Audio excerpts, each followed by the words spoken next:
9月末的雨天夹杂着寒气，它们无奈地躲在干燥处等雨停。清风寨的附属保温猫窝也猫气鼎盛，它们本能地选择待在这里来减少体温的流失。一到夜晚更是如此，曾经的温泉供暖系统猫窝也聚集了很多猫猫，它们神情麻木，猫咪祖先来自沙漠，可能它们基因里就不喜欢下雨和气温低的天气。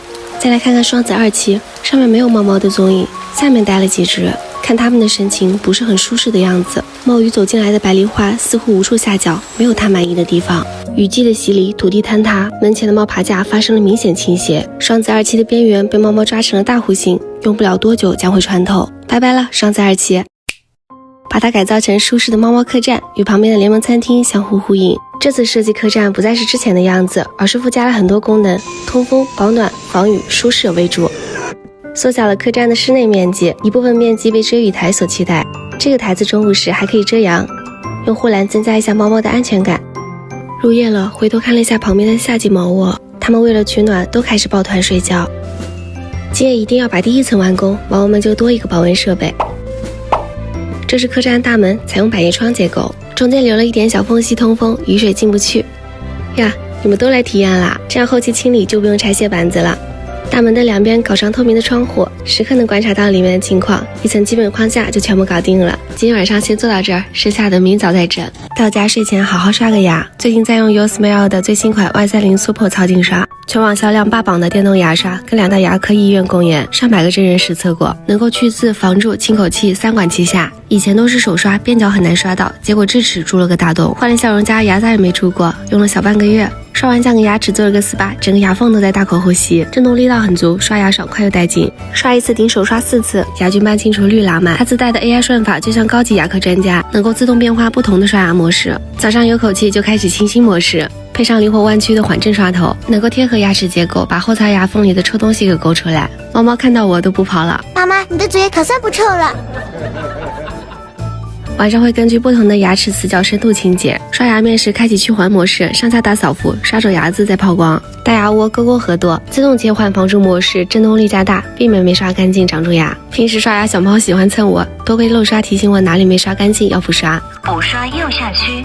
每周根据我没刷到的地方自动加强清洁，可以帮我省下看牙的时间。超长续航，4个月才充1回电，刷头做了抑菌处理，潮湿环境也不发霉。笑容家是获得过莱茵和美国牙科协会双认证的权威大品牌，含金量不用多说。如果想要防蛀去渍又追求省心耐用，可以试试 Y30 Super。 Y30 系列还有颜值超高的其他款式，送女生肯定会心动。趁双11品牌方还给咱专属大额优惠券，感兴趣的小伙伴别忘了去评论区领券哦。第2天起了个早，心心念念的猫窝还没有完工。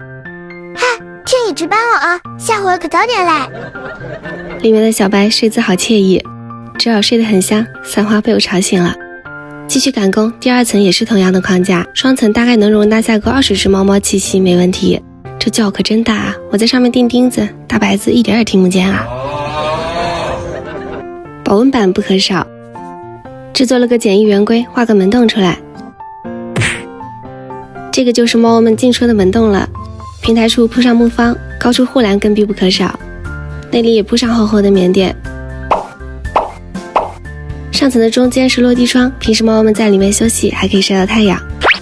又有免费新房住了，快点整啊，别耽误我们晚上睡大觉。秋季还不是特别冷，怕里面太闷，得做2个百叶窗透气。为了方便小猫们在旁边的联盟餐厅吃完饭直接来到新居所，中间还得再来一个大过道，铺满木头，再放上一个小围栏。平日里的1层小门会常开，担心下雨的时候飘雨水，顶上还再来一个遮阳棚，开关都不当害。门前再放个小楼梯就竣工啦。我给这儿取名为同福小站。猫们对于新的地方还是很好奇的，才陆陆续续的进出，有的左顾右盼，有的在寻摸领地。客栈开始营业啦，来看看猫猫客官的第一视角吧。门口坐着的是客栈老板还是店小二啊？看这样子像是掌柜的，顶棚2个好像是客栈的保镖。第1位客人大黑子进去了，看样子不是家黑店。我也进去瞅一瞅，也许能找到一份差事呢。黑哥在探宝，窗户的雾气还没下去。2层走出来直通联盟餐厅，用餐比较方便。到客栈1层溜达溜达呀，有个保镖在。大举哥，我就是来溜达一下，今天的阳光很好。我想跟客栈掌柜商量一下，能不能在这里做一个看门的，比较轻松，还有薪水拿。